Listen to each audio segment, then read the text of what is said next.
এই 23 বছরের জন্য তিনি আমাদের জন্য নবী, আর 23 বছরের আগেও তিনি রসুল ছিলেন না, 40 বছরের আগেও তিনি রসুল ছিলেন না, আর 63 বছরের পরেও তার কোনো কিছুই নাই।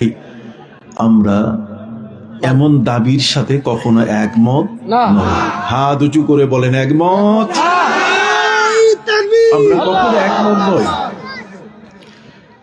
সম্মানিত সুধী, আমাদের প্রিয় নবী সাল্লাল্লাহু আলাইহি ওয়াসাল্লাম তিনি এই পৃথিবীর সৃষ্টির আগেও তিনি রাসূল।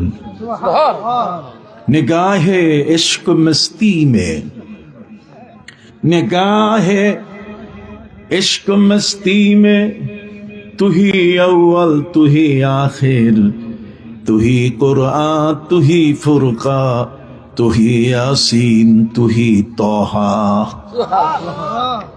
নিগাহে ইশক মস্তি মে, যারা রসুলের পাগল, যারা রসুলের জন্য নিজের জীবনকে উজাড় করে দিয়েছেন, তাদের চোখে আবু বকর সিদ্দিক, ওমরে ফারুক, হযরতে উসমান যুন্নুরাইন, আলী, মাওলানা আলী শেরে খোদা সহ সাহাবায়ে কিরাম, আউলিয়ায়ে কিরাম, সবার চোখে নিগাহে ইশক মস্তি মে, নিগাহে ইশক মস্তি মে তুহি আউয়াল তুহি আখির।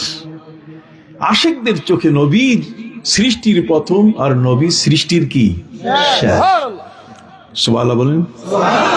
তিনি বিশ্ব সভার সভাপতি, বিশ্ব জগৎ সমূহের তিনি কি সভাপতি। একটু কথা বলবেন না আপনারা? বিশ্ব সভার সভাপতি যিনি, যিনি হাউজে কাউসারের মালিক, যিনি কাবা কাউসাইনের মালিক, যিনি আরশের মেহমান, যিনি রাউফুর রহিম, সেই প্যারা নবী রাসূল করিম সাল্লাল্লাহু আলাইহি ওয়াসাল্লাম আশিকদের চোখে তিনি প্রথম, তিনি কি শেষ। এর মাঝখানে আর কাউকে হিসাব করার কোনো সুযোগ নাই। এই জন্যই বলা হয়েছে, চশমাটা যদি আশিকের হয়, চশমাটা যদি সিদ্দিক আকবর আবু বকর সিদ্দিক রাদিয়াল্লাহু তাআলার চশমা হয়, তাহলে সেই চশমা দিয়ে দেখা যাবে যে আমার নবীর মেরাজ শরীফ, যে তিনি আকাশে, ঊর্ধ্বাকাশে গমন করেছেন আল্লাহর সাথে দিদার করে, আবার তিনি ফিরে এসেছেন। অতএব তার চশমায়, তার চোখে এটি একটি মহাসত্য ঘটনা। কিন্তু ওই দুষ্ট দুরাচার তারা নবী করিম সাল্লাল্লাহু আলাইহি সাল্লামের পবিত্র মেরাজকে আটকে দিচ্ছে আর আকাশ পর্যন্ত। যে নবীর মেরাজ হয়েছে আকাশ পর্যন্ত, এরপরে আর হয় নাই। নবীকে তারা আটকায় দেয়, নবীর জীবনকে তারা বাধাগ্রস্ত করে, নবীর জীবনকে তারা মনে করে যে নবী 40 বছরের আগের সময়টাতে তিনি কেউ নয়, তিনি একজন সাধারণ মানুষ। আমার আল্লাহ সুবহানাহু ওয়া তাআলা সেই মহানবী সাল্লাল্লাহু আলাইহি সাল্লামকে নিয়ে যেন কেউ এই ইতরামিটা করতে না পারে, কেউ যেন এই বাজে মন্তব্য করতে না পারে। এই জন্য তিনি নবীদেরকে নিয়ে একটি বৈঠক করেছিলেন। ওয়াইজ আখাযাল্লাহু মিনসাকান নাবিয়্যিনা লামা আতাইতুকুম মিন কিতাবি ওয়া হিকমা সুম্মা জাআকুম রাসূল। পৃথিবীর সৃষ্টির শুরুতে আল্লাহ তাআলা একটি সভা ডাকলেন, একটি সম্মেলন ডাকলেন, যে সম্মেলনের অতিথি হলেন নবী এবং রসুলগণ। 1,24,000 অথবা 2,24,000 সমসংখ্যক নবী এবং রসুল, তারা হলেন সেই সবার আমন্ত্রিত মেহমান। সেখানে তারা বক্তব্য শুনবেন আল্লাহ সুবহানাহু ওয়া তাআলার। সেখানে অন্য কোনো বক্তা নাই, কুষ্টিয়ারও বক্তা নাই, কথা কোন না, আর ওই কোন বিশ্ববিদ্যালয় থেকে পাশ করে এসছে সেই জায়গার বক্তা না, কথা বুঝতে পারছি। সেখানে যারা শ্রোতা তারা হলেন এমন যে যারা সামি'না ওয়া আতা'না, যারা যেমন শোনেন তেমনই করেন। সামি'না ওয়া আসাইনা না, যে শুনলাম আর মানবো না, কথা বোঝেন নাই? এটি নয় যে শুনলাম যা তাই কি মানলাম। সামি'না ওয়া আতা'না গুফরানাকা রাব্বানা ওয়া ইলাইকাল মাসির। সম্মানিত সুধী, যেই সভা এবং সম্মেলনের আলোচক, যেই সভা এবং সম্মেলনে যিনি কথা বলবেন তিনি হলেন একমাত্র কি আল্লাহ সুবহানাহু ওয়া তাআলা। সেখানে পৃথিবীর অন্য কারো কোন সৃষ্টির বক্তব্যের কোন সুযোগ নাই। নেব তোমাদের কাছ থেকে আমি ওয়াদা নেব, নবীদের কাছ থেকে ওয়াদা। ওয়াইজ আখাযাল্লাহু মিসাকান নাবিয়্যিন, নবীদের থেকে ম্যান্ডেট, নবীদের কাছ থেকে ওয়াদা নেয়ার জন্য আল্লাহ ডেকেছেন। কি সেই ওয়াদাটি যেটি তিনি নিবেন? লামা আতাইতুকুম মিন কিতাবি ওয়া হিকমা, তোমাদের কাছে আসমানি কিতাব আসবে, জ্ঞান বিজ্ঞানের সবকিছু আজ তোমাদের কাছে আসবে, এগুলো নিয়ে তোমরা চলবে। কিন্তু সুম্মা জাআকুম রাসূল, এরপরে এই বিশ্বজগতে আমার একজন রসুল তোমাদের মাঝে আগমন করবেন, যিনি হলেন আমার প্রিয় হাবিব সাল্লাল্লাহু আলাইহি ওয়াসাল্লাম। তিনি আগমন করলে তোমাদের নবুয়তি বাতিল হয়ে যাবে, তোমাদের কারো রিসালাত, তোমরা রসুল অথবা নবী এই পদটা আর থাকবে, তোমরা তার এই বিষয়টি নিয়ে আমার কাছে আজকে ওয়াদা দিতে হবে যে সেই আমার রসুল জগতের মধ্যে আগমন করার সাথে সাথে আর তোমাদের কারো কোনো ক্ষমতা থাকবে না, তোমাদের কোনো প্রশাসন থাকবে না, তোমাদের কোনো বক্তব্য থাকবে না। তার আগমনের আগে যা বলতে পারো বলবে, যখনই তিনি আসবেন তখনই তোমাদের প্রস্থান। যে কারণে হযরত নবী ঈসা আলাইহিস সালাম তিনি বলেছেন, if he come I will go, if he come I will go, যদি তিনি এসে যান তাহলে আমি সরে যাব। মুবাশশিরাম বিরাসূলিন ইয়াতি মিন বাদি ইসমুহু আহমদ। সমস্ত নবী যাকে প্রচার করলেন, রব্বানা ওয়াবাস ফীহিম রাসূলাম মিনহুম ইয়াতলু আলাইহিম আয়াতিকা ওয়া ইউআল্লিমুহুমুল কিতাবা ওয়াল হিকমা ওয়া ইউযাক্কিহিম, সেই নবীর পরিচয় দিতে দিতে সকল নবী 1,24,000 অথবা 2,24,000 নবী এবং রসুল যারা ওয়াদা দিলেন আর যাদের কাছে আল্লাহ তাআলা তার পরিচয় দিলেন, সুম্মা জাআকুম রাসূল, তিনি কি রাসূল। ভাইরা আমার, সৃষ্টির শুরুতে জগৎ সৃষ্টি হয় নাই, তার আগে আল্লাহ পাক রব্বুল আলামিন রূহের জগতে নবী এবং রসুলদের কাছ থেকে ওয়াদা নিচ্ছেন, আর সেখানে আমার নবীর পরিচয় করে দিচ্ছেন, তিনি হলেন রসুল। নবী রূহের জগতেও রসুল, আল্লাহর সেই মহাসম্মেলনেও তিনি কি রসুল। এরপরে তার প্রচার প্রসারের জন্য আল্লাহ তাআলা দায়িত্ব দিয়ে দিলেন নবীদেরকে। নবীরা বললেন যে এত বড় রসুল, এত মহান রসুল, যেই রসুলের আগমনের সাথে সাথে আমাদের সব বাতিল হয়ে যাবে, যে আল্লাহ তাহলে আপনি আমাদেরকে তার উম্মত বানাই দেন। কত বড় আদব! আল্লাহ বলছেন না, তোমরা প্রচার করো তার নাম, প্রচার করো। الذين يتبعون الرسول النبي الأمي الذي يجدونه مكتوبا عندهم في التوراة والإنجيل। পোস্টার ছাপাও, তৌরাত এবং ইনজিলে তার নাম লেখা, অতএব সেই নবীকে তোমরা প্রচার করো। আর আজকে সেই নবীকে প্রচার করতে গিয়ে কত বাধা, কি বলেন ঠিক কিনা? সম্মানিত সুধী বন্ধুরা আমার, বিনয়ের সাথে আপনাদের সামনে বলতে চাই, এমন এক মহান রসুল, যেই নবীর পবিত্র মেরাজ, আবু বকর সিদ্দিক বলছেন এটা সত্য ঘটনা, আর আরবের কাফেররা বলছে অসম্ভব, আকাশে কোনো মানুষ কখনো উঠেছে, এই ঘটনা মিথ্যা, এটা আমরা কখনো শুনি নাই। অতএব মুহাম্মদ সাল্লাল্লাহু আলাইহি ওয়াসাল্লাম তিনি আকাশে গেছেন, সৌরজগতে বিচরণ করে আল্লাহর আরশ ঘুরে এসছেন, এটা অসম্ভব। এই যে অসম্ভব, সেদিন কাফেররা শিখাই দিয়েছে, ওই কাফেরের চেলারা, ওই কাফেরের চেলা যারা, কথা কন না, ওদের পেতাত্তা যারা, তারাই এখন বলতেছে যে নবীর ইটা নাই, ওইটা নাই, নবী অমুক খানে যান নাই, তিনি আরশে আজিমের মেহমান হন নাই, তার সিনা চাক হয় নাই, কথা বুঝতে পারছেন? আলাম নাশরাহ লাকা সাদরাক, এটা কি তারা অস্বীকার করছে। অতএব আপনারা জানেন, আমি জানি আপনারা এই ওয়াজ জানেন, এই বক্তব্য আমার আপনাদের জানা আছে, কিন্তু আমি বলতে চাই যেটা, সেটা হলো এই, আরবের অসভ্যরা প্রিয় নবী সাল্লাল্লাহু আলাইহি ওয়াসাল্লাম যখন গনিমতের মাল বন্টন করছিলেন, তখন একজন এসে বলছে, এদেল ফাইন্নাকা লাম তা'দেল, আপনি ইনসাফ করেন, আপনি মাত্র 4 জন ব্যক্তির মধ্যে সম্পদ বন্টন করে দিচ্ছেন গনিমতের মাল, বাকি অন্যদেরকে আপনি দিচ্ছেন না, কম বেশি করতেছেন কেন? নবী করিম সাল্লাল্লাহু আলাইহি ওয়াসাল্লাম তিনি বললেন, ইনলাম আদেল ফামাই আদেল, যদি আমি ইনসাফ না করি তাহলে ইনসাফ কে করবে বলো? পৃথিবীতে আমার চেয়ে বড় ইনসাফকারী আর কে আছে?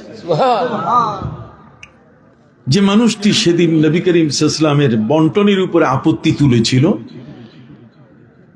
সারা পৃথিবীর মানুষ তাকে বলেছে বেয়াদব। আবার বলেন, সারা পৃথিবীর সমস্ত মানুষ তাকে কি বলেছে? বেয়াদব বলেছে। যেহেতু রসুলের বন্টনে এসে বাধা সৃষ্টি করেছে, নবী করিম সাল্লাল্লাহু আলাইহি ওয়াসাল্লামের সাথে বেয়াদবি করেছে। আর যারা বেয়াদবি করে নবীর সাথে, তারা হলো বেদাতি। তারা কি? রসুলের সাথে সমস্ত কিতাব আপনি খুলে দেখুন, পৃথিবীতে যত আলেম ওলামা বিদআতের সংজ্ঞা দিয়েছেন, সর্বপ্রথম বিদআত সৃষ্টি হয়েছে কোত্থেকে? তারা লিখেছেন এটা এসছে যুলখুয়াইসারা থেকে। যুলখুয়াইসারা এই মানুষটা আমার নবী করিম সাল্লাল্লাহু আলাইহি ওয়াসাল্লামের সাথে প্রথম বেয়াদবি করেছে, এবং সকল আলেম, সকল ঐতিহাসিক পণ্ডিত সবাই মিলে বলেছে এই লোকটা হলো প্রথম বেদাতি।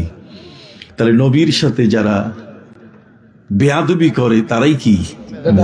কিন্তু নবীর মহব্বতে যারা মিলাদ পড়ে কিয়াম করে তারা বেদাতি না। কথা বলে প্রিয় নবী সাল্লাল্লাহু আলাইহি ওয়াসাল্লামের ভালোবাসায়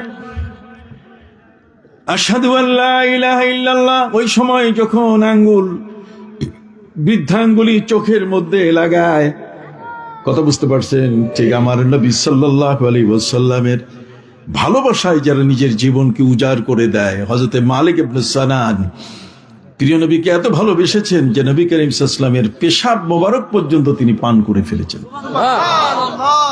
নবী করিম সাল্লাল্লাহু আলাইহি ওয়াসাল্লামের হাজামা করা হয়েছিল, রক্ত বের করা হয়েছিল চিকিৎসায়, আর সেই রক্ত নবী করিম সাল্লাল্লাহু আলাইহি ওয়াসাল্লাম বললেন সাহাবীকে, যাও এটা এমন একটা জায়গায় রেখে আসো যাতে কেউ না দেখে।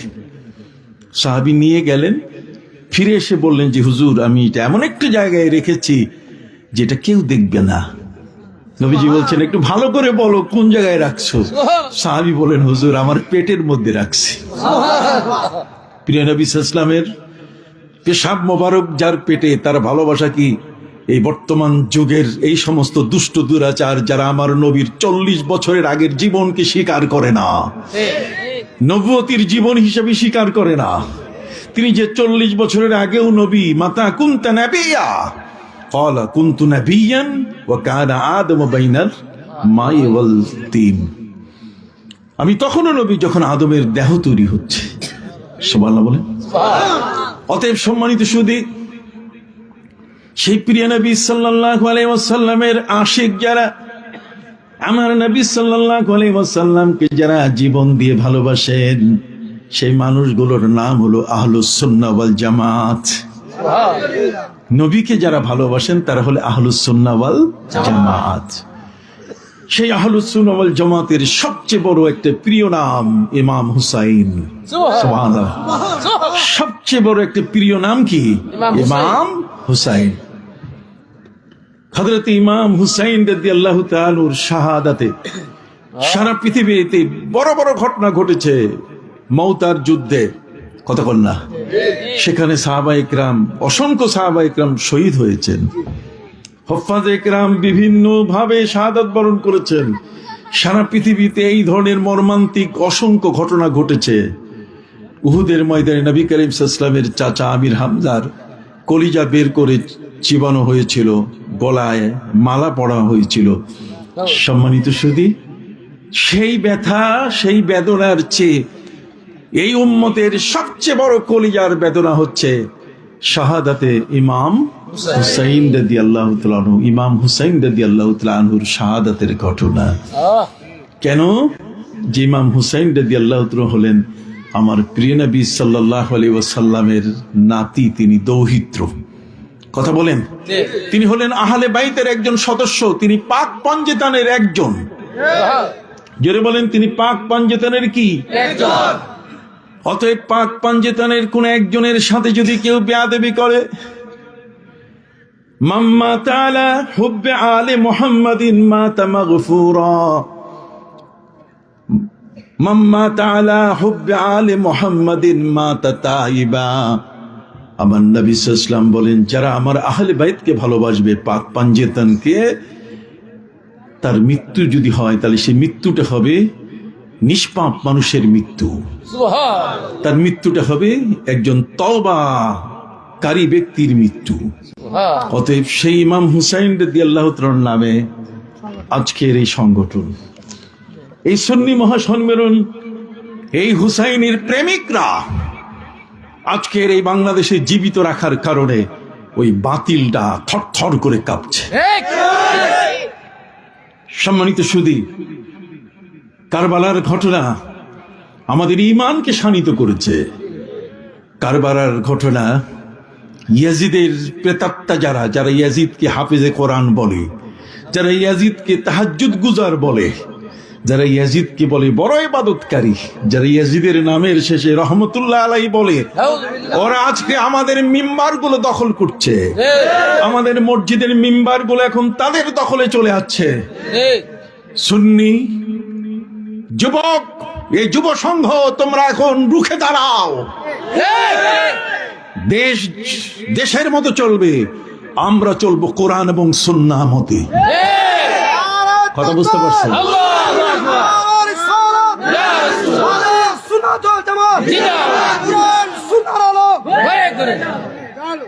দেশের নীতি পরিবর্তন হতে পারে, দেশের শাসকের পরিবর্তন হতে পারে, কিন্তু ইমাম হুসাইন রাদিয়াল্লাহু তাআলা আনহু, শেরে খোদা মাওলানা আলী, তার ভক্ত যারা, তার অনুরক্ত যারা, আহলে বাইতের অনুসারীরা, তাদের ভালোবাসার মানুষগুলো কখনো তাদের নীতি পরিবর্তন করবে না।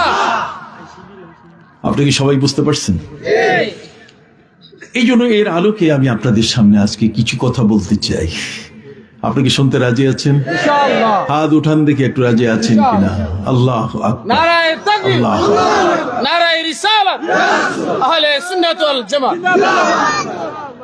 সম্মানিত সুধী বন্ধুরা আমার, ইসলাম আমাদের দেশে এসছে বড় ত্যাগের মাধ্যমে। এত বড় ত্যাগ, যেই ত্যাগ এই পৃথিবীর জমিনে, উপমহাদেশে আল্লাহর ওলিরা যেভাবে করেছেন, বর্তমান মৌলবীরা যারা এই দেশকে এখন চাষ করা জমিনে তেলুয়া মাথায় তেল দিতে চায়, কথা কন না, চাষ করা জমিনে নতুন করে লাঙ্গল চালাতে যায়। এই জমিন যারা চাষ করেছেন, সেই আউলিয়া কেরামের জমিনে কোনোদিন বাতিলদের লাঙ্গল ঢুকতে দেওয়া হবে না। বাতিলরাই জমিনকে কখনো চাষাবাদ করলে তাদেরকে রুখে দেওয়া হবে। বাতিল কারা? যারা প্রিয় নবী সাল্লাল্লাহু আলাইহি ওয়াসাল্লামের ব্যাপারে তাদের ভাষা ঠিক নাই, কখনো নবীকে সিক্স প্যাক বলে, কখনো আম্মাজান খাদিজা রাদিয়াল্লাহু তাআলাকে বলে বুড়ি, তালাকি মহিলা, ইনটেক। যারা বলে আল্লাহ সর্বশক্তিমান নয়, কথা বলেন ঠিক এই ধরনের যারা বলে যে বিড়ির সুখ টান দিলে, কথা বলেন না, ইবাদত যদি নাও থাকে, ভোট দিলে পরে সব মাফ হয়ে যাবে। সম্মানিত শুধু আলেমরা কখনো নীরব থাকতে পারে না, আলেমরা কখনো চুপ থাকতে পারে না। এই জাতির যারা অভিভাবক, তারা হলেন আউলিয়া ইকরাম। আমাদের অভিভাবক কে? আউলিয়া ইকরাম, আল্লাহর ওলিরা। যারা যখন যেভাবে বেয়াদবি করেছে, আমরা আদব শিখেছি আল্লাহর ওলিদের কাছে। আর আল্লাহর ওলি যারা, তারা যে আদব শিক্ষা দিয়েছেন সেটা আমার নবীজির আদব শিক্ষা দিয়েছেন। আমার নবীজির বাইরের কোন আদব তারা শেখান নাই। বেয়াদব কোথাও তার ঠাঁই নাই। যত নবী এবং রসুল এসছেন, কোন নবীর যুগে, কোন রসুলের যুগে কেউ বেয়াদবি করলে আল্লাহ তাআলা তাকে ছাড়েন নাই। সম্মানিত সুধী, হযরতে নূহ আলাইহিস সালামের যুগে ৯৫০ বছর পর্যন্ত তিনি ধর্ম প্রচার করেছেন। পবিত্র কোরআন মজিদে আল্লাহ পাক রব্বুল আলামিন বলেন, আলফা সানাতিন ইল্লা ৫০ আম, ৫০ বছর কম, ১০০০ বছর, তার মানে ৯৫০ বছর তিনি ধর্ম প্রচার করেছেন। সেই ধর্ম প্রচার করতে গিয়ে যারা তার বিরোধিতা করেছে, তার সবচেয়ে বড় বিরোধী হলো তার নিজের স্ত্রী। তার নিজের কি স্ত্রী। ঘরের বউ যদি স্বামীরে পাগল কয়, ঘরের বউ যদি স্বামীকে বলে যে এটা ২ নম্বর, ঘরের স্ত্রী যদি স্বামীকে বলে যে আমার স্বামীটা এটা ভালো স্বামী না। পৃথিবীর মধ্যে হযরতে নূহ আলাইহিস সালামের স্ত্রী নূহ নবীকে পাগল বলত, পাগল বলে প্রচার করত। কোন নবীকে পাগল বলা, নিজের ঘরের বউ, এক বিছানার সাথী, কি বলেন ঠিক কিনা? যেই নারী হলো একটি পুরুষের প্রাণ। কবি বলেছেন কি চমৎকার, তাজমহলের পাথর দেখেছ, দেখিয়াছ কি তার প্রাণ। তাজমহলের পাথর দেখেছ, দেখিয়াছ কি তার প্রাণ। অন্তরে তার মমতাজ নারী, বাহিরেতে শাহজাহান। কথা বুঝতে পারছি? স্বামী আর স্ত্রীর ভালোবাসা কত চমৎকার। কবি নজরুল তার সঞ্চিতা কবিতায় লিখেছেন, দিবসে জুগিয়েছ শক্তি সাহস, নিশীতে হয়েছ বধূ। দিবসে জুগিয়েছ শক্তি সাহস, নিশীতে হয়েছ বধূ। পুরুষ এসেছে মরুতিশালয়, নারী জুগিয়েছে মধু। নর বহে হাল, নারী শেষে খাল। নর বহে হাল, নারী শেষে খাল। এই হাল খাল পানি মাটি মিশে, ফসল হয়ে ফুটে উঠেছে সোনালী ধানের শীষে। কথা বুঝতে পারছেন? একজন স্ত্রী তার স্বামীকে বলে, যাও স্বামী, তুমি অফিসে যাও, তোমার ঘর আমি পাহারা দেব। আমার নবী সাল্লাল্লাহু আলাইহি ওয়াসাল্লাম বলেন, আল মারআতু ইযা সাল্লাত খামসাহা ওয়া সামাত শাহরাহা ওয়া হাফিজাত ফারজাহা ওয়া আতাআত বা'লাহা তাদখুলুল জান্নাতা মিন আইয়ি বাবিন শাআত।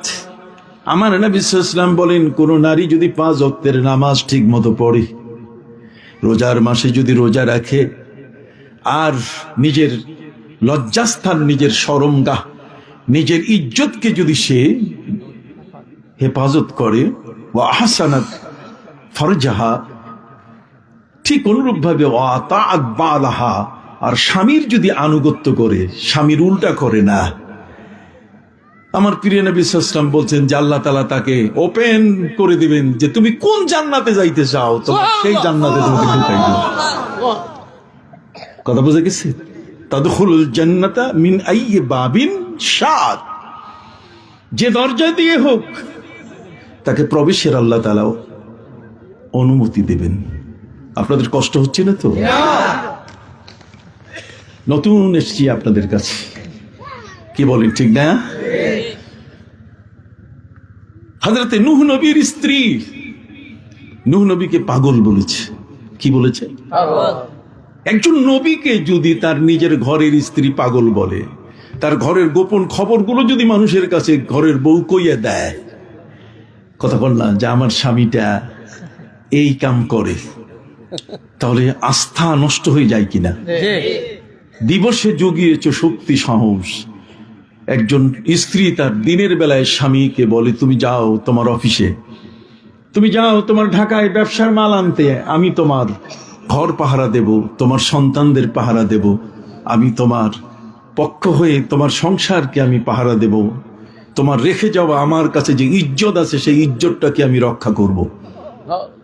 দিবসে জুগিয়েছে শক্তি সাহস, দিনের বেলায় স্ত্রী তাকে শক্তি দিয়েছে, আর নিশীতে হয়েছে বধূ, রাতের বেলায় তুমি হয়েছ আমার বিছানার সঙ্গিনী, বধূ হয়েছ তুমি, আমার স্ত্রী তুমি হয়েছ। দিবসে জুগিয়েছে শক্তি সাহস, নিশীতে হয়েছে বধূ, পুরুষ এসেছে মরুতিশালয়, নারী জুগিয়েছে মধু। কথা বুঝতে পারছেন? অতএব এই পুরুষ আর নারীর এই বিশাল ভালোবাসা, আর সেই ভালোবাসাটির মধ্যে ফাটল সৃষ্টি করলো হযরত নূহ আলাইহিস সালামের স্ত্রী ওয়াগেলা। নাম কি? ওয়াগেলা। এই ওয়াগেলা নূহ নবীকে প্রচার করতে পাগল। পৃথিবীর এমন কোন নবী পাওয়া যাবে না যেই নবীকে তার কওমের মানুষরা পাগল বলে নাই। ইভেন আমার নবী সাল্লাল্লাহু আলাইহি ওয়াসাল্লামকেও কি বলছে? পাগল বলছে, আনতা মাজনুন। আমার আল্লাহ বলছেন নুন ওয়াল কালামে ওয়ামা ইয়াসতুরুন ওয়ামা আনতা বিনি'মাতি রাব্বিকা বিমাজনুন। সুবহানাল্লাহ বলেন। সুবহানাল্লাহ। আল্লাহ একটা নুনের কসম। নুন আরবি বর্ণমালা কি? নুন। আমরা বলি না আলিফ বা তা সা জিম হা খা দাল দাল র জা সিন সিন শদ দ ত জ আইন গাইন পড়ি কিনা? শেষে কি আছে? নুন। নুন শব্দের অর্থ হচ্ছে দোয়াত। দোয়াতের মধ্যে কালি থাকে। ওয়াল কালামে ওয়ামা ইয়াসতুরুন, ওই নুনের দোয়াতের মধ্যে কলম দিয়া তারপর ফিরিশতারা লেখেন। সুবহানাল্লাহ।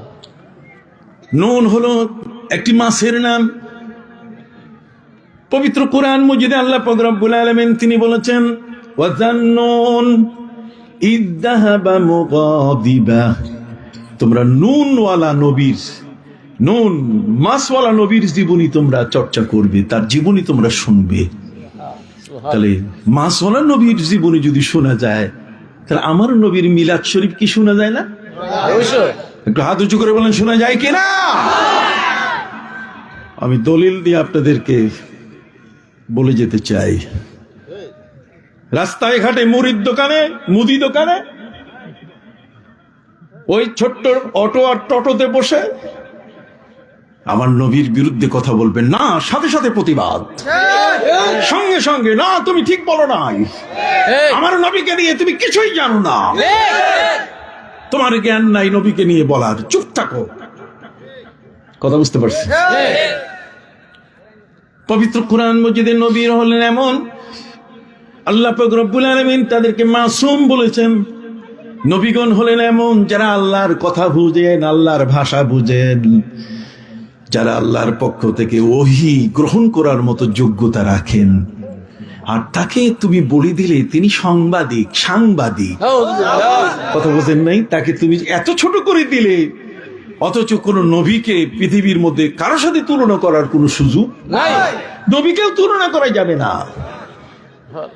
নবীও হলেন এক্সেপশনাল, নবীও হলেন ব্যতিক্রম ধর্মী, কারো সাথে তাকে তুলনা করা যাবে না। আপনি থেকে বলবেন যে উনি বড় ভাই আর আমি ছোট ভাই, নবীকেও তুলনা করা যাবে না। আল্লাহকে যেমন তুলনা করা যায় না, নবীকেও কি তুলনা করা যায় না। কেন নবীকে তুলনা করা যাবে না? এ কারণে যে নবীকে আল্লাহ তাআলা মনোনীত করেছেন, তিনি আল্লাহ কর্তৃক রিক্রুট, আল্লাহর পক্ষ থেকে তিনি মনোনীত। অতএব আল্লাহ পাক রব্বুল আলামিন তাকে যে গুণাবলীগুলো দিয়েছেন, যে গুণাবলী তার ভিতরে আছে, সেই গুণগুলো, সেই পবিত্র কুদওয়া, উসওয়ায়ে হাসানা, উত্তম আদর্শ, এটি পৃথিবীর অন্য কারো মধ্যে ওইভাবে পাওয়ার সুযোগ নাই। এগুলো আল্লাহ তাআলা নিজে নিয়ন্ত্রণ করেন। ওয়ামা ইয়ানতিকু আনিল হাওয়া ইন হুয়া ইল্লা ওয়াহয়ুন ইউহা। নবী যা কিছু বলেন সব আল্লাহর পক্ষ থেকে যা ওহী আসে তাই বলেন তিনি। এই জন্য আমার ভাইরা, বিনয়ের সাথে আপনাদের সামনে বলতে চাই, নবীগণ হলেন আল্লাহ কর্তৃক নিয়ন্ত্রিত, নবীগণ মাসুম। নবীগণ ইচ্ছা করলে, তিনি যদি ইচ্ছে করেন আল্লাহর হুকুমের বাইরে তিনি যাইতে পারেন না। কিন্তু আমার নবীকে আল্লাহ তাআলা এক্সেপশনাল ক্ষমতা দিয়েছেন। আমার নবীকে বলছেন, নবী আপনি যা বলবেন তাই হবে। সুবহানাল্লাহ। আপনি যাই বলবেন কি তাই হয়ে যাবে। প্রিয় নবী সাল্লাল্লাহু আলাইহি সাল্লামকে সাহাবী হযরতে আকরা বিন হাবিস তিনি বলে উঠলেন, হুজুর, ধনী মানুষ যারা, যাদের অর্থ সম্পদ আছে, যারা শিল্পপতি, অসংখ্য টাকার মালিক, প্রতি বছরই কি তাদের উপরে হজ ফরজ? নবী করিম সাল্লাল্লাহু আলাইহি ওয়াসাল্লাম তার প্রশ্নের উত্তর দিলেন না। তিনি ফিরে গেলেন, মুখ ফিরালেন আরেক দিকে। আমার ভাষা বুঝতে কষ্ট হয়? সম্মানিত সুধী, নবীজি অন্যদিকে মুখ ফিরালেন। সাহাবী আমার জিজ্ঞাসা করলেন, ইয়া রাসূলুল্লাহ, আফি কুল্লি আমিন হাজ্জুন, প্রতি বছর কি ধনীদের উপরে হজ ফরজ? নবীজি উত্তর দিলেন না, নবী মুখ ফিরালেন আরেক দিকে। সাহাবী আবার জিজ্ঞেস করলেন, নবী করিম সাল্লাল্লাহু আলাইহি ওয়াসাল্লাম বললেন, লাউ কুলতু নাম লাউ ওয়াজাবাত, যদি আমি বলতাম হ্যাঁ প্রতি বছর ধনীদের উপরে হজ ফরজ, তাহলে কি প্রতি বছর ফরজ হয়ে যেত? তাহলে আমার নবী সাধারণ নাকি? আমার নবী কি সাধারণ? আমার নবী তো এমন নবী, वो पत्थरों के टुकड़ों को कलीमा पढ़ाना, इशारे से सूरज को वापस बुलाना। वो पत्थरों के टुकड़ों को कलीमा पढ़ाना, इशारे से सूरज को वापस बुलाना।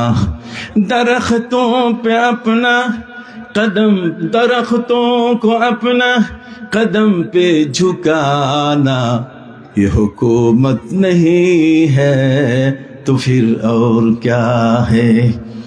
আমার নবী এমন এক নবী, আবু জাহেল হাতের মধ্যে মুষ্টিতে বড়ই রেখে বলছে, মোহাম্মদ বলুন কি? নবী বললেন পাথর। আবু জাহেল বলছে না অন্য কিছু। নবী বললেন হাত খুলেন, তাই আরো 10টা মানুষ লাগবে, আমার হাতে কি আছে? নবীজি জিজ্ঞেস করলেন, চাচা হাতে কি? চাচা বলে উঠলো, আমার হাতে বড়ই। নবীজি বলছেন না, আপনার হাতে পাথর, বড়ই না। কই তাহলে এটা প্রমাণের জন্য লোক লাগবে। নবীজি বলছেন 1-2 জন নয়, 1000 মানুষ নিয়ে আসেন, খুলেন। মানুষের সমাগম হলো। প্রিয় নবী সাল্লাল্লাহু আলাইহি ওয়াসাল্লাম আবু জাহালকে বললেন হাত খুলুন। হাত খোলার সাথে সাথে দেখে বড়ই নাই, পাথর। बोलते ही कंकरी ला इलाहा बोल उठे, बोलते ही कंकरी ला इलाहा बोल उठे, नूरुन आला नूर, नूरुन आला नूर है। হাতের থেকে সেই পাথর, বড়ইগুলো পাথর হয়ে গেছে, আর সেগুলো থেকে কালেমার আওয়াজ শুরু হয়েছে। জোরে বলেন কিসের আওয়াজ? কলেমার আওয়াজ। এখন তো আপনি বলবেন যে পাথর আবার কেমনে কলেমা পড়ে? ভাইরা আমার, আসুন, পৃথিবীর অনেক বড় বড় পাথর নবীকে নিয়ে দোলনার মতো উদ্বেলিত হয়েছে। আমার পবিত্র কোরআন মজিদে আল্লাহ পাক রব্বুল আলামিন বলেন, আনতাকানাল্লাহুল্লাযী আনতাকা কুল্লা শাই। আল্লাহ বলছেন এমন কোন সৃষ্টি নাই যে সৃষ্টির ভাষা নাই, সৃষ্টি তার ভাষায় কথা বলতে পারে। সুবহানাল্লাহ। কবি বলেছেন, ঝিঝি পোকা সর্বদাই ঝিঝি রব করে, ঝিঝি পোকা সর্বদাই ঝিঝি রব করে, ঝরঝর নরে বৃক্ষ অতি মৃদু স্বরে, ঝিমঝিম করে গিরি শুনিতে মধুর, আর কিছু নহে উহা কেবল জিকিরে প্রভুর। ঝিঝি পোকা ডাকতেছে, আপনি মনে করতেছেন যে একটা পোকার ডাক, কিন্তু ওলিরা বলতেছেন না, সে আল্লাহর জিকির করছে এই ভাষায়। ঝিঝি পোকা সর্বদাই ঝিঝি রব করে, ঝরঝর নরে বৃক্ষ অতি মৃদু স্বরে। গাছের পাতা বাতাস লাগলে পরে পাতাগুলো যেমন ঝরঝর করে, এই ঝরঝর আওয়াজ, এটা সে আল্লাহর জিকির করছে ওই ভাষায়। ঝিম ঝিম করে গিরি শুনিতে মধুর, আর কিছু নহে উহা কেবল জিকিরে প্রভুর। পাহাড় এলাকায় যাবেন, পাহাড়ি এলাকায় গেলে ঝিম ধরে আছে, এই ঝিম ধরেই সে আল্লাহর জিকির করছে। এসব ভেদের কথা জানে সেই জন, যাহাকে দিয়াছেন আল্লাহ বাতিনি শ্রবণ। যাহাকে দিয়াছেন আল্লাহ বাতিনি শ্রবণ। কানটা তো লাগবে, আবু বকর সিদ্দিকের কান, কথা বল না। এই কানটা আবু জাহেলের কান হলে সে শুনবে না এই সমস্ত কথাবার্তা। অতএব সম্মানিত সুধী, আপনারা আমরা যারা সর্বক্ষেত্রে যে জিনিসটা আজকে সহজ ভাবে বুঝতে চাই, সেটা হলো আল্লাহ বলছেন ওয়াজান্নুন ইজ্জাহাবা মুগাযিবা। আপনি নিজের চোখে নিজের ভাবে নিজের করে সবকিছুই আপনি বুঝবেন, এটা সম্ভব নয়। আলা কুল্লি জি ইলমিন আলিমুন, জাননেওয়ালার উপরে কি জাননেওয়ালা আছে। আপনি যতটুকু জানেন, আপনি মনে করছেন আমি সব জানছি, তা নয়, আপনার পরেও কি আছে। কাজে শাইখ কি পাইছেন, এটা খালি একটু হলেই শাইখ বুঝেন না? শাইখ পূজারি, ওরা আমাদেরকে বলে মাজার পূজারি। রে দোস্ত, আমরা মাজার পূজারি না, কেউ আমরা মাজার পূজা করি না। তোমরা আমাদের ছবি দেখাও, যারা করে তাদের ঘাট ধরে উঠাবো। আমরা মাজার পূজার বিপক্ষে, আমরা পক্ষে নই। কথা বলেন? অতএব মাজার জিয়ারত করার নবীজি আমাদেরকে আদেশ দিয়েছেন, আলা ফাজুরুহা, অবশ্যই তোমরা কবর জিয়ারত করবে। ফাইন্নাহা তুযাক্কিরুল আখিরা। তোমাদের চোখে আঙ্গুল দিয়ে দেখাতে মন চায় না? নবীজি রওদা মুবারাকায় প্রতিটি মুহূর্তে সেখানে জিয়ারত করছে নবী প্রেমিকরা। ওখানে জিয়ারত বাকি আছে, আর এখানে তোমার জিয়ারত জায়েজ নাই। তোমার এই সমস্ত ফালতু কথা আমরা কখনো গ্রহণ করব না। আল্লাহ নিজেই বলছেন, ওয়ালাউ আন্নাহুম ইযযালামু আনফুসাহুম জাউকা ফাস্তাগফিরুল্লাহ ওয়াস্তাগফারা লাহুমুর রাসূল লাওয়াজাদুল্লাহা তাওয়াবার রাহিমা। হে নবী, কেউ যদি আপনার কাছে আসে, নবীর কাছে আসে, আমার নবী, ওই আলামে আরওয়াহে নবী, নবীদের জগতেও তিনি নবী, ঠিক এমনি করে তিনি যখন মায়ের গর্ভে তখনও তিনি নবী, বাবার পেশানিতে যখন ছিলেন তখনও নবী। কথা বল না? মায়ের গর্ভে যখন তখনও তিনি রসুল, জন্ম যখন নিচ্ছেন তখনও তিনি রসুল, তিনি পৃথিবীতে যতদিন তখনও রসুল, রওজা মোবারকে তখনও তিনি রসুল, এখনো তিনি রসুল, আর কিয়ামতের ময়দানেও কি রসুল। সব নবীর রিসালাত বাতিল, কিন্তু আমার নবীর রিসালাত কি হয় নাই? আমার রসুল, তিনি রসুল এখনো আছেন, তিনি রওজা মোবারকায় জিন্দা। যদি রসুলকে আপনি বলেন রসুল নাই, তাহলে আপনার ইমান হবে না। ইমান আনতে গেলে আমার রসুলের প্রতি আনতে হবে, তাকে রসুল হিসেবে স্বীকার করতে হবে, না হলে আপনার ইমান হবে না। অতএব সম্মানিত সুধী, অসংখ্য রহস্যের বিষয়গুলো লুকায়িত আছে। হযরতে ইউনুস আলাইহিস সালামের, তিনি মাছের পেটে বন্দী ছিলেন, জিন্দানখানা ছিল। নুন ওয়াল কালামে ওয়া মা ইয়াসতুরুন। নুন মানে, নুন হচ্ছে এমন একটা, আল্লাহ পাক রব্বুল আলামিন এই পৃথিবীতে যে পানি সৃষ্টি করেছেন, পানির উপরে জমিনের উপরে এমন একটা ষাঁড় তিনি তৈরি করেছেন যার ৪,৫০০ শিং আছে। আর ওই ষাঁড়টা হলো একটা নুন লেগলে যেরকম সেরকম, তার এই প্রান্ত থেকে ওই প্রান্ত ৭ জমিন ৭ আসমান যত দূর লম্বা হয়, তত বড় একটা পাথর তার শিংয়ের উপরে রাখা আছে। কথা কি বুঝতে পারছেন? নুনের কত ব্যাখ্যা। ওয়াল কালামে ওয়া মা ইয়াসতুরুন, যে কলম লিখতেই আছে আমার আখিরাত পর্যন্ত যারা আসবে সবার কিছু। কথা কন না? সম্মানিত সুধী, আমার আল্লাহ বলছেন, ওয়া মা আনতা বিনিআমাতি রাব্বিকা বিমাজনুন। হে নবী, আপনি কিন্তু পাগল না। হযরতে নূহ আলাইহিস সালামের সময়কালে স্ত্রী তার নামে রটাই দিল কি? পাগল। আপনি চিন্তা করতে পারেন, প্রাণের স্ত্রী মমতাজ, ভিতরে প্রাণ আর দেহটা হলো শাহজাহান, আর সেই স্ত্রী যদি হযরতে নূহ নবীকে এইভাবে বেইজ্জতি করে, আল্লাহ পাক রব্বুল আলামিন তাকে ছাড়েন নাই। হাদিস শরীফের মধ্যে 2 ধরনের বর্ণনা এসছে। এক ধরনের বর্ণনা যে স্বামীকে পাগল বলার কারণে, আছে না আমাদের দেশে, আমাদের ঘরে কিছু বউ এরকম আছে না, আমাদের সমাজের মধ্যে এমন নারীরা স্বামীর ঘর করছে কিন্তু স্বামীকে 2 পয়সাও কি দেয় না, দাম দেয় না। যে কারণে আমি বলে থাকি প্রায়, আসবে ও ভাই 2 দিন পরে পুরুষ যাবে রান্না ঘরে, আসবে ও ভাই 2 দিন পরে পুরুষ যাবে রান্না ঘরে, মেয়ে চলবে এই বাজারে করবে কুটকাচারি, আখিরি জমানা বলিতে মানা, বলতে গেলে ধৈরা মারে রে। আপনি কইতে গেলে নারী নির্যাতন কেস দিয়ে দিবে। কথা বলেন। নারীরা সব সময়কালে হযরত ইউসুফ আলাইহিস সালামকে বহম বিপদে ফেলাই দিছিল। আল্লাহ বলছেন ইন্না কাইদা কুন্না আযীম, নারীদের চক্রান্ত এত মারাত্মক। আজকের ওয়াজ শুনে আমার বোনেরা আগামী বছর বলবে যে আর ওই হুজুরকে আনা দরকার নাই। কথা বোঝেন নেই, কিন্তু আমি তো আমার কথা বলছি না, এটি কিসের কথা? কোরআনের কথা। ইন্না কাইদা কুন্না আযীম, যে নারীদের চক্রান্ত, তাদের কৌশল বড় মারাত্মক, এটা কখনো কুলাই উঠতে পারবেন না। এই জন্য খবরদার হিসাব নিকাশ করে বউ আনবেন ঘরে। সম্মানিত সুধী বন্ধুরা আমার, হযরত নূহ আলাইহিস সালামের স্ত্রী নূহ নবীকে পাগল বলার কারণে আল্লাহ তাআলা বলছেন তাকে ছাড়া যাবে না।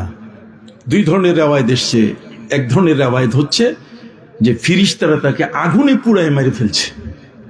কথা বল না, আগুনে পুড়াইয়া কি মেরে ফেলছে। তাও মারছে কারা? ফেরেশতারা। ফেরেশতা এই পৃথিবীর র‍্যাব বলেন, আর্মি বলেন, দুনিয়ার মধ্যে যত কমান্ডো বাহিনী বলেন, তার চেয়ে ফেরেশতার শক্তি বেশি না কম? বেশি। হাত উঁচু করে বলেন, বেশি না কম?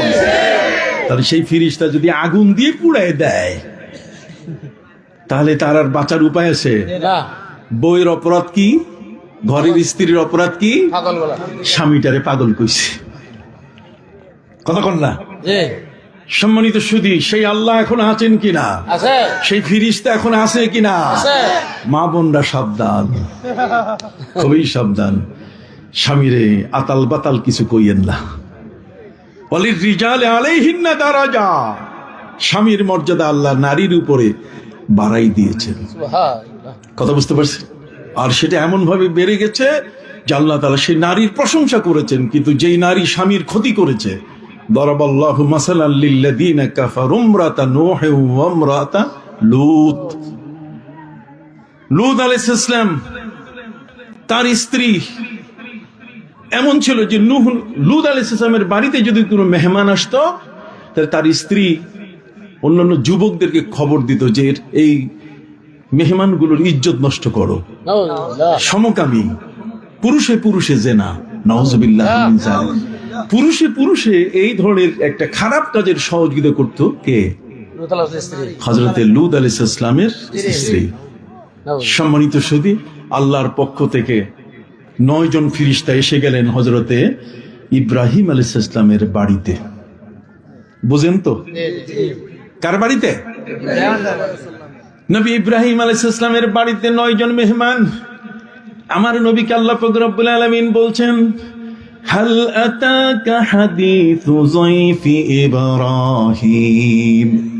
হে নবী, আপনার কাছে কি ইব্রাহিম নবীর সেই মেহমানদারির কথা? 9 জন মেহমান তার ঘরে এসেছিল, আপনি কি সেই মেহমানের ইতিহাস আপনি জানেন? আপনার কাছে এসছে এই 9 জন মেহমান, তাগড়া যুবক, হ্যান্ডসাম, সুন্দর স্বাস্থ্য, দেখতে শুনতে একেবারে অপূর্ব, এত চমৎকার যুবক, মনে হয় গালগুলো দিয়ে কমলা লেবুর রস পড়তেছে, এত সুন্দর, অপরূপ সুন্দর। সংখ্যায় কয়জন? 9। আপনার কেমন জানি অমনোযোগী হয়েছেন। কয়জন? 9 জন। আমি তো বাবা গান গাইতে পারি না। কি বলেন? গানের জগতে আমার কোনো স্থান নাই। গানের জগতে স্থান হচ্ছে যারা নায়ক নায়িকার ঘটনা বলে। কথা বোঝেন না? ওই বেয়াদব গুলো। সম্মানিত সুধী, 9 জন মেহমান নবী ইব্রাহিম আলাইহিস সালামের ঘরে তিনি ছিলেন। এত বড় মেজবান, মেহমান নওয়াজ তিনি ছিলেন, এত বড়।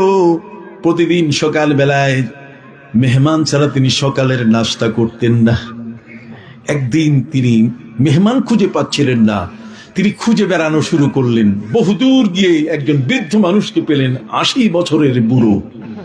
তিনি তাকে ধরে ধরে ধরে নিয়ে আসলেন, আর দস্তরখানে বসাইয়া তিনি তার সামনে নাস্তা দিয়ে দিলেন, খাবার। খাবার দেওয়ার সাথে সাথে সেই মানুষটি খাবার খাওয়া শুরু করলো, কিন্তু বিসমিল্লাহ বলেন নাই। আছে না আমাদের দেশে বাম হাতে চা খাওয়া মানুষ? আমাদের দেশে বাম হাতে চা খাওয়া মানুষ আছে কিনা? আপনাদের মধ্যে কেউ আছে? হাত উঠান দেখি। বাম হাতে চা খান এরকম কেউ আছেন? নাই না? নাই তো? তো যারা নাই একটা হাত উঠান দেখি। বাম হাতে চা খান না? একটা হাত উঠান না। বাম হাতে আপনারা চা পান করেন না? আছেন কেউ? নাই। আলহামদুলিল্লাহ। ডাইন হাত ব্যবহার করবেন। তায়াম্মানা রাসূলুল্লাহ সাল্লাল্লাহু আলাইহি ওয়াসাল্লাম বিল ইয়াদিল ইয়ুমনা। নবীজি ডান হাতে আমাদের ভালো কাজগুলো করতে বলেছেন। ডান পা প্রথম ঘরে নিব, ডান পা প্রথম মসজিদে নিব, ডান পা প্রথম পায়জামায় ঢুকাবো, লুঙ্গি পড়তে গেলে প্রথম ডাইন পাওটা লুঙ্গির ভিতরে ঢুকাবো। মা বোনরা তারা যে পোশাক পরবেন শুরু করবেন কি দিয়া? ডাইন দিয়া। খাবো ডাইন হাত দিয়া, বাম হাত দিয়ে না। রাজি আছেন? জোরবেন রাজি আছেন? হযরত নবী ইব্রাহিম আলাইহিস সালামের দরবারে প্রতীক্ষিত মেহমান, তিনি খাবার শুরু করলেন। ৮০ বছরের বুড়া, অথচ আল্লাহর নাম তিনি নেন নাই, বিসমিল্লাহ বলেন নাই। নবী ইব্রাহিম আলাইহিস সালাম দেখি তিনি বললেন যে আল্লাহ সৃষ্টি করেছেন, যে আল্লাহ আকাশের সূর্যের আলো দিয়ে তাকে ভিটামিন ডি দিচ্ছেন, তার সমস্ত ক্ষেত ফসলকে তিনি লালন করছেন, তাকে লালন করছেন। এই জমিন আসমানের মালিক যে, তার নাম না কইয়া খানা খাবে, উনি চটকাইয়া উঠাই দিচ্ছেন, সরো তুমি, তোমার আর খাওয়া লাগবে না। কথা বুঝতে পারছেন? মেহমান দস্তরখান থেকে তুলে দিলেন। মেহমান বাধ্য হয়ে উঠে গেলেন। ঠিক ওই মুহূর্তে আল্লাহ পাক রব্বুল আলামিন নবী ইব্রাহিম আলাইহিস সালামকে বলেন, ইব্রাহিম তুমি তাকে উঠাই দিলা, এক সন্ধ্যা এক বেলার নাস্তা এসে আমার নাম নেয় নাই, অথচ ৮০ বছর ধরে সে আমার নাম না নিয়ে 3 বেলা 3 টাইমস খাবার খাচ্ছে, একবারও নেয়নি। আমি তার জন্য আকাশের আলো বন্ধ করি নাই, সূর্যের আলো, চাঁদের স্নিগ্ধ জ্যোতি বন্ধ করি নাই, আমি তার রেজেক বন্ধ করি। তুমি শুধুমাত্র এই এক বেলা আমার নাম নেয় নাই, এই কারণে তুমি তার সাথে এই আচরণ করলে। সুবহানাল্লাহ। হযরত নবী ইব্রাহিম আলাইহিস সালামের ঘরে মেহমান আমার রাসূল সাল্লাল্লাহু আলাইহি ওয়াসাল্লাম বলেছেন, কোন জাতির উপরে, কোন পরিবারের উপরে যদি আল্লাহ খুশি হন, তাহলে আকাশের বৃষ্টি তার জমিনের মধ্যে তিনি দেন। আর যদি আরো বেশি খুশি হন, তা তার বাড়িতে মেহমান পাঠাই দেন। সুবহানাল্লাহ। কেমন জানি আস্তে আস্তে দিতেছে। আজকে যার ঘরে মেহমান হয়েছি সেই লোকটা ভাগ্যবান না? কথা বলেন। আল্লাহ তাআলা যার উপরে খুশি হন তার উপরে বৃষ্টি দেন, আর যদি বেশি খুশি হন তাহলে মেহমান পাঠাই দেন তার ঘরে। আর যদি এর চেয়ে বেশি খুশি হন তাহলে তার ঘরে কন্যা সন্তান দান করেন। ওই যে মা বোনরা শুনতেছে, প্রায় 500-র উপরে তারা আছেন। কথা বুঝতে পারছি? এই কন্যা সন্তানের দাম কত আসতে কইতেছি, আগামী বছরের ওয়াজ তো কনফার্ম করতে হবে। কি বলেন, ঠিক কিনা?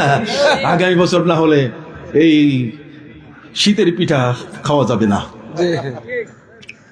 সম্মানিত সুধী, নবী ইব্রাহিম আলাইহিস সালামের ঘরের 9 জন মেহমান, তাগড়া জওয়ান, অল্প খাবারে হবে না। তিনি তার বাবুর্চিকে ডেকে বললেন, বাবুর্চি তবে একটা আস্তা খাসি ভুনা করো আর নতুন চালের পিঠা তৈরি করো। আস্তা ভুনা খাসি ফ্রাই, ভুনা ফ্রাই, কথা বুঝেন নাই? গোস্ত ফ্রাই করে খাইলে, পোড়া গোস্ত খাইলে কি মজা লাগে দেখেন না? ফাস্টফুডে খাইতে গিয়ে একখান ঠ্যাং হিমালয় পর্বতের উপরে, আরেকখান বঙ্গোপসাগরে, কথা বুঝেন নাই? এইভাবে দাঁড়াই দাঁড়াই খায়, আছে না? অথচ নবী করিম সাল্লাল্লাহু আলাইহি ওয়াসাল্লাম বলেন, খবরদার দাঁড়িয়ে কোনো খাবার খাবে না, বসে বসে খাবে এবং জুতা খুলে খাবে। আপনি বুঝতেছেন কিনা আমি জানি না, আমি মাঝে মধ্যে মাসলা কইয়ে দিতেছি। কথা বুঝতে পারছেন? যে বসে বসে খাবে, কারণ এই খাবারটা তোমার জন্য আল্লাহ রিজিক হিসেবে বরাদ্দ করেছে। আরেকটা মানুষের দাঁড়ে দাঁড়িয়ে ঘুরতেছে, সে কিন্তু পাইতেছে না। কথা বলেন না? আরেকটা মানুষ কত দূরে যাইয়া, বিদেশের মাটিতে যাইয়া ইটের উপরে মাথা রেখে ঘুমাচ্ছে মাত্র 2টা পয়সার জন্য, কিন্তু সে আয়টা তার হচ্ছে না। কথা বুঝতে পারছেন? হযরতে নবী ইব্রাহিম আলাইহিস সালাম তিনি ফ্রাই খাসির গোশতের ব্যবস্থা করলেন। বেইজিলিন হানিস, কোরআন বলছে বেইজিলিন হানিস, ফ্রাই করা খাসি আর নতুন চালের রুটি। কি যে মজা, জিহ্বা দিয়ে পানি পড়ে। 9 জন মেহমান, তিনি বলেন, প্লিজ খাবারে কোনো অসুবিধা থাকলে আমাকে বলেন। তারা হাসি দিয়ে বললেন, মিষ্টি হাসি দিয়ে বললেন, এই খাবার তো আমরা খাই। হলো গুড 2টা মেসেজ। আমরা তো তিরিং বিরিং করি, আল্লাহ মনে হয় শুনে না। আমি এত কইলাম, তারপর কতক্ষণ আপনাদের এই এলাকা অবশ্যই মহাপবিত্র, এই ধরনের কিছু নাই। কথা বুঝতে পারছেন? বাসর ঘরের মধ্যে আমাদের অভ্যাস হলো যে বউর কাছে, বাসর ঘরে বউর কাছে কৌশল করে মোহরানা কি মাফ করে। অথচ পবিত্র কোরআন মজিদে আল্লাহ পাক রব্বুল আলামিন বলেন, ওয়াতুন নিসা সাদুকাতিহিন্না নিহলা, তোমরা তোমাদের স্ত্রীদের মোহরানা, তাদের পাওনা স্বাচ্ছন্দ্য চিত্তে খুশি মনে তাদেরকে দিয়ে দিবে। স্ত্রীর মোহরানা বাকি রেখে হজ করলে হজ হবে না। কথা বলেন, স্ত্রীর মোহরানা, মা বোনরা খুশি হয়ে গেছে। হ্যাঁ, শীতের পিঠা খাওয়া যাবে সভাপতি সাহেব, কি বলেন ঠিক কিনা? যদি কোনো ব্যক্তি তার স্ত্রীর মোহরানা পরিশোধ না করে, তার হজ কবুল হবে না, হজ হবেই না। কোন স্বামী যদি মারা যায়, তাহলে সর্বপ্রথম তার ঋণ পরিশোধ করতে হবে, আর সেই ঋণের মধ্যে দেখতে হবে যে তার স্ত্রীর কোনো পাওনা আছে কি না। আমি কি ভুল বলছি? আপনাদেরকে কি বিপদে ফেললাম? বিয়ে করবেন হিসাব মতো, বিয়ে করার সামর্থ্য নাই, রোজা রাখবেন, খবরদার ওদিকে যাবেন না। কথা বুঝতে পারছি? ইয়া আইয়ুহাশ শাবাব মান ইসতাতা মিনকুমুল বাআতা ফালইয়াতাজাওয়াজ ফাইন্নাহু আকাদ্দু লিল বাসার ওয়া আহসানু লিল ফারাজ ওয়া মান লাম ইসতাতি ফাআলাইহি সাওম ফাইন্নাহু লাহু বিজা। নবীজি বলেন, যার সামর্থ্য আছে, বউ পালার ক্ষমতা আছে, যে স্ত্রীকে পর্দায় রাখতে পারে, স্ত্রীর চাকরি করে খেতে হবে তা নয়, স্বামীর ঘরে তার মাথা গুজার ঠাঁই আছে, সে সন্তান দান করবে, তার বিছানা সাজাবে, তার খাবার তৈরি করবে, কি বলেন ঠিক কিনা? আর ক্লান্তির সময় তার মাথায় হাত বুলিয়ে দিয়ে ভালোবাসা উজাড় করে দিয়ে তাকে আদর করবে। হুন্না লিবাসুল লাকুম ওয়া আনতুম লিবাসুল লাহুন্না। একে অপরের পোশাক হয়ে সারা রাত তারা একে অপরের সাথে তারা মুজদালেফা হয়ে থাকবে। মুজদালেফা বুঝে? মুজদালেফা হলো যে আরাফাতের পাশে মুজদালেফা। হাজী সাহেবরা আরাফাত থেকে মুজদালেফায় সারা রাত থাকে, কারণ যে বাবা আদম মা হাওয়ার তওবা যখন কবুল হয়ে গেল আরাফাতের ময়দানে, তখন রাত্রে এসে তারা ছিলেন মুজদালেফায়। আর মুজদালেফা মানে জরাজরি করে থাকা, একজন আরেকজনকে জরাজরি করে থাকার নাম কি? মুজদালেফা। এই জন্য বলছি যে আপনারা মুজদালেফা করে থাকবেন, অসুবিধা কি? ভালোবাসা। সুবহানাল্লাহ বলেন। ইযা মাদ্দাজিউ সানাআত ফাহা তাসান্নাত ফাকানাত আলাইহি লিবাসা। একজন স্বামী তার স্ত্রীকে যখন নিজের দিকে টান দিবে, তখন সে তার জন্য একটা পোশাকের মতো তার গায়ের পাশে এসে উপস্থিত হয়ে যাবে। সুবহানাল্লাহ, কি চমৎকার ভালোবাসা। ওয়া মিন আয়াতিহি আন খালাকা লাকুম মিন আনফুসিকুম আজওয়াজান লিতাসকুনু ইলাইহা ওয়া জাআলা বাইনাকুম মাওয়াদ্দাতাও ওয়া রাহমা। আল্লাহ তাআলা স্ত্রীকে সৃষ্টি করেছেন স্বামীর সুখের জন্য। কতক্ষণ স্বামীর কি সুখের জন্য। এখন বউ ও তো চাকরি করে, সেও বিশাল অফিসার, স্বামীও কি অফিসার। সন্ধ্যাবেলায় দেরি করে সবাই আসছে, খাবার তো ঘরে কেউ পাক করে নাই। এই সময়ে কষ্ট করে দুটা খাবার পাক করার পরে রাস্তায় যখন শুইতে যাচ্ছে, তখন স্বামী তার স্ত্রীকে বলছে যে একটু মশারিটা টাঙ্গাও। মশা জ্ঞান জ্ঞান জ্ঞান জ্ঞান করতেছে, মশারিটা কি টাঙ্গাও। স্ত্রী বলছে তুমি টাঙ্গাও। স্বামী বলছে তুমি টাঙ্গাও না ভাই। স্ত্রী বলছে কেন? তুমি টাঙ্গাও। এখন তো আপনি নাই, সব কি তুমি আছে না। স্বামীর তুই তুয়ারি করে ডাকে কি না? হ্যাঁ, এই ফজলু তুই কই, মনে হয় মায়ে ডাকতেছে। নাউজুবিল্লাহি মিন যালিক। কথা কন না। হযরতে আম্মা জান আয়েশা রাদিয়াল্লাহু তাআলা তিনি বলেছেন যে নবীজি আমাদেরকে এত ভালোবেসেছেন, তারপর আমরা কোনদিন নবীকে তুমি শব্দ বলে ডাকি নাই, তার সম্মান নষ্ট হয়, স্বামীর সম্মান নষ্ট হয়, আমরা সেভাবে কখনো ডাকি নাই। এখন স্বামী স্ত্রীকে বলছে মশারি টাঙ্গাও, স্ত্রী স্বামীকে বলছে, স্বামী স্ত্রীকে, এই দুইজনের মধ্যে ঘ্যানের ঘ্যানের শুরু হলো, কেউ মশারি টাঙ্গাবে না। ও বলছে সারাদিন আমি অফিস করছি, এ বলছে আমিও তো অফিস করছি। এই দুইজনের অফিসের শেষ পর্যন্ত এমন ঝগড়া লাগছে, একজনে উত্তর মেরু আরেকজন দক্ষিণ মেরু, বিছানার মধ্যে দুইজন দুই দিকে। সোর ওই রাত্রে চিন্তা করছে যে এই ঘরে আজকে কিছু শিং দিয়ে নামা যায় কিনা। ভিতরে উঠছে, উঠার পরে দুইজনে সজাগ। কথা বুঝতে পারছেন? স্বামী স্ত্রী দুইজনে প্রমিস করছে যে ঠিক আছে, আমরা যেহেতু মশারি টাঙ্গাইলাম না, যে কথা বলবে সেই টাঙ্গাবে। চোর ঢুকছে, ঢুকার পরে সে মাল নিতেছে, স্বামী দেখতেছে কথা কইতেছে না, কথা কইলে মশারি টাঙ্গাল লাগবে। কথা বুঝেন নাই? স্ত্রী কথা কয় না, আমাদের জীবনটা প্লাস্টিক হয়ে গেছে। জোরে বলেন, আমাদের জীবনটা কি হয়ে গেছে? প্লাস্টিক। অথচ সেই মধুর জীবন নিয়ে হযরতে আম্মা জান আয়েশা আমার নবীকে নিয়ে যে ঘরটার মধ্যে ছিলেন, সেই মা বোনরা যদি আজকে সেই ঘরের বিবরণ শুনেন, তাহলে আর জীবনে কোনোদিন স্বামীর ঘর করবে না, সব ডিভোর্স দিয়ে পালাই যাবে।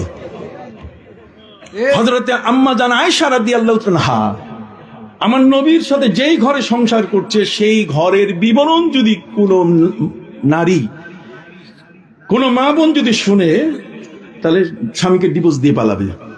পরের দিনে মাকে ফোন করবে, মা তুমি কার সাথে বিয়ে দিছো? আম্মা জান আয়েশা নবীজির 7 মাস পরে মদিনা মুনাওয়ারায় হিজরত করে গেলেন। কতক্ষণ হিজরত করে যাওয়ার পরে নবীজি তাকে যে ঘরে তুললেন, সেই ঘর এত কনজাস্টেড, এত ছোট, সেই ঘরে 2 জন ছাড়া 3 জন শোয়া যায়। এত ছোট একটা ঘর, কাইত হলে সিধ হওয়া যায় না, সিধ হলে কি কাইত হওয়া যায় না, এমন একটা ছোট্ট ঘর। আম্মা জান আয়েশা বলেন, সেই ঘরে দাঁড়াইলে ছাদ পাটাতন, উপরের যে ছাদটা ওটা মাথার চান্দির মধ্যে লাগতো। সামনে দরজা ছিল না, চামড়া ঝুলাতে হতো, তাহলে চামড়া ঝুলিয়ে 2 জন শোয়া যায়। আম্মা জান আয়েশা বলেন যে নবীজির উপরে তাহাজ্জুদের নামাজ ফরজ ছিল। অতএব গভীর রাতে যখন নবীজি তাহাজ্জুদের নামাজ পড়ার জন্য উঠতেন, তখন আমি তো অল্প বয়সী একজন মেয়ে, আমি পা কোকড়া করে ফেলতাম, পা গলা করে নিতাম আর কি। নবী করিম সাল্লাল্লাহু আলাইহি ওয়াসাল্লামের রুকু ছিল এত লম্বা যে আমি শেষ পর্যন্ত আমার ঘুমের কারণে পা লম্বা হয়ে যেত। সম্মানিত সুধী, প্রিয় নবী সাল্লাল্লাহু আলাইহি ওয়াসাল্লাম যখন সেজদায় যেতেন, তখন তার সেজদায় কোনো বাড়তি জায়গা নাই, 2 জন মানুষের থাকার জায়গা।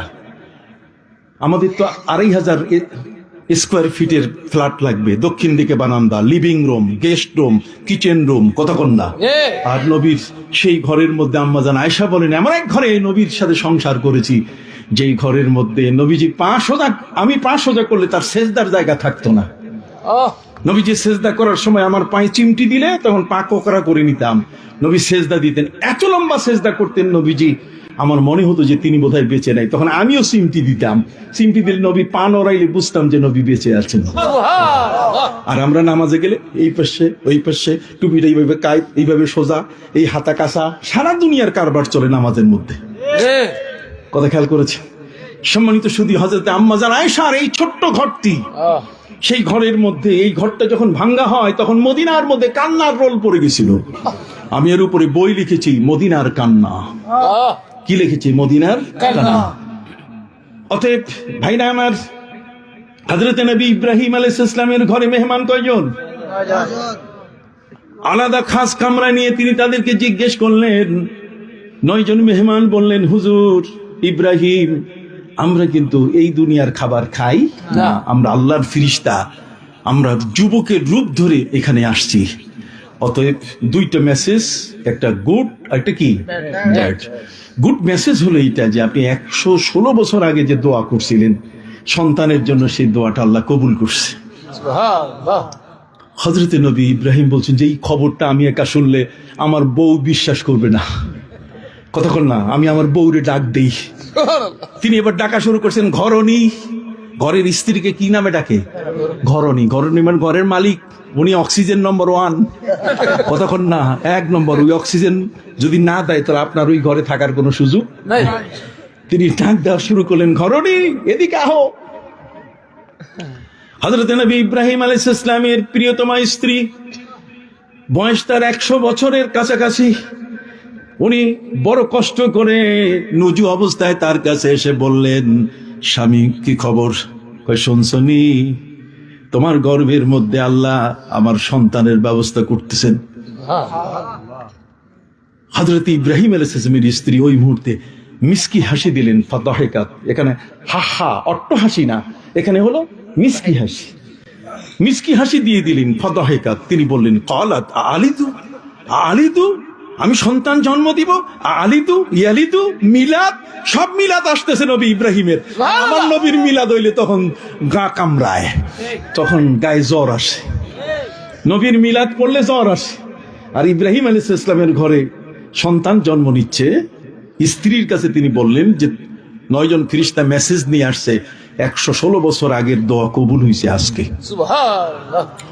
স্ত্রী হেসে দিয়ে বলছে قالت ألد وأنا عجوز وهذا بعلي شيخا إن هذا لشيء عجيب। তিনি বলছেন আলিদ, আমি সন্তান জন্ম দিব, ও আনা আজুজুন, আমি তো বৃদ্ধা, আমার গায়ের কোনো গোশত বলতে গেলে কিচ্ছু নাই। ঠিক আছে, যদি সন্তান আমার পেট থেকে জন্ম নেয় তাহলে সারা দুনিয়ার মানুষ আজব ঘটনা তারা প্রচার করবে, ভাইরাল করে দিবে। কথা বুঝতে পারছেন, যে এই বুড়ির গর্ভে এই সন্তান জন্ম নিছে, সহজে সবাই হাসা শুরু করবে।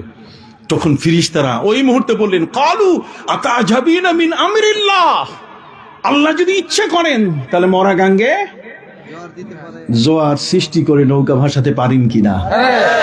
সম্মানিত শুধু এটা হলো গুড মেসেজ। নবী ইব্রাহিমের ঘরে নবী ইসমাইল জন্ম নিচ্ছেন।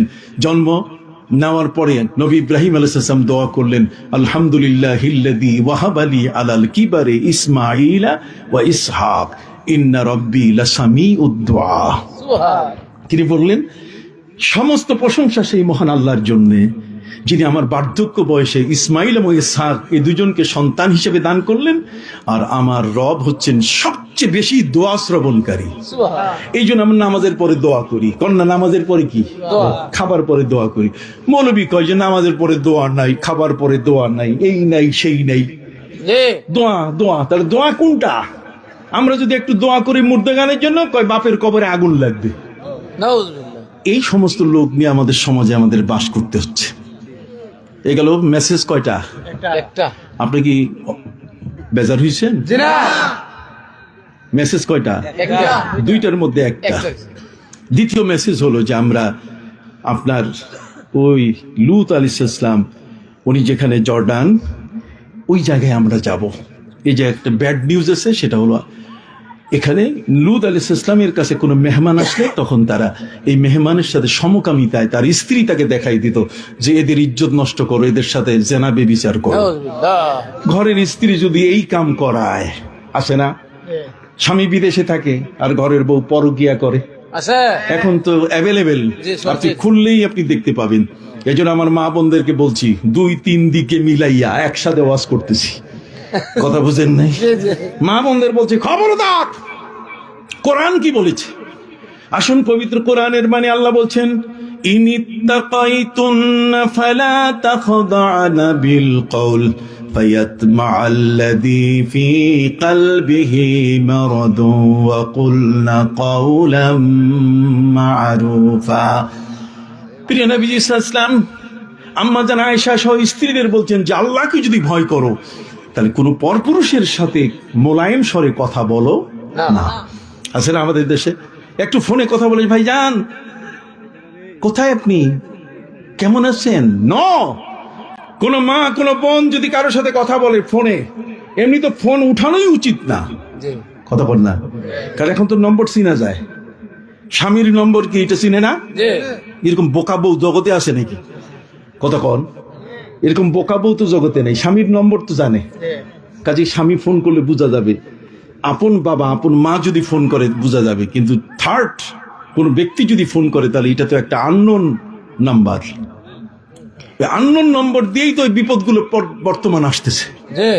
কতক্ষণ না, এরপরে ফেসবুক, এই ফেসবুকের মধ্যে সেখানে পরকীয়ার যতগুলো আছে, খবরদার।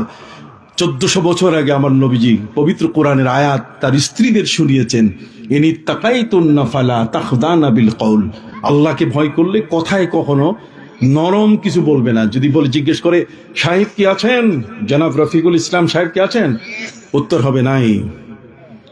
পাল্টা জবাব দেওয়া যাবে না যে কে ফোন করলেন, কোত্থেকে করলেন, আপনার নাম কি, কতক্ষণ না, হ্যাঁ আপনি এখন কোন জায়গা, একটার পরে একটা এইভাবে যদি করে তাহলে সেই স্ত্রী স্বামীর আমানত রক্ষা করলো না। যে স্বামী তাকে পাঠিয়ে দিয়েছে আদালতে, যে স্বামী তাকে পাঠিয়ে দিয়েছে ওই তার চাকুরির জায়গায়, কতক্ষণ না, দিবসে জুগিয়েছে শক্তি সাহস, নিশীতে হয়েছে বধূ, পুরুষ এসেছে মরুতিশালয়ে, নারী জুগিয়েছে মধু।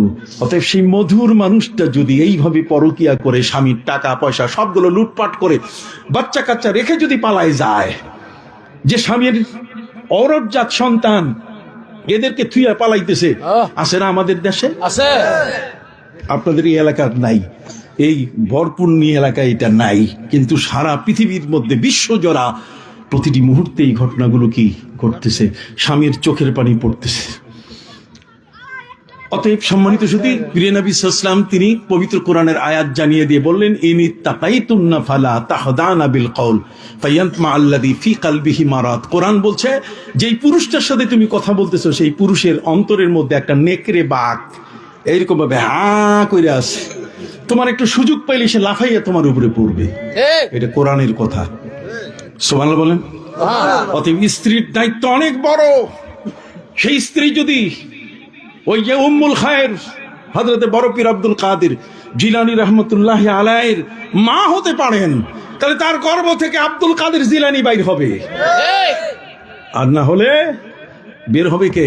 ওই সুব্রত বাইন, নাহলে গলা কাটা আজিজ, কথা কর না, নাহলে কুত্তা আসলাম, এগুলো বাইর হবে একটার পর একটা, যেগুলো রাস্তায় কুত্তামি করবে, মানুষের টাকা পয়সা ছিনতাই করবে, রাস্তায় মানুষের জীবন অনিরাপদ করবে, কতক্ষণ না মানুষের জীবনগুলোকে তটস্থ করে ফেলবে, ধ্বংস করে ফেলবে।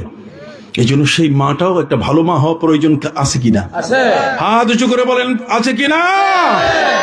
এই যে আমার নবীজি বলেন, আল্লিমু নিসাকুম সূরাতান নিসা ওয়া সূরাতান নূর ওয়া সূরাতাল আহজাব।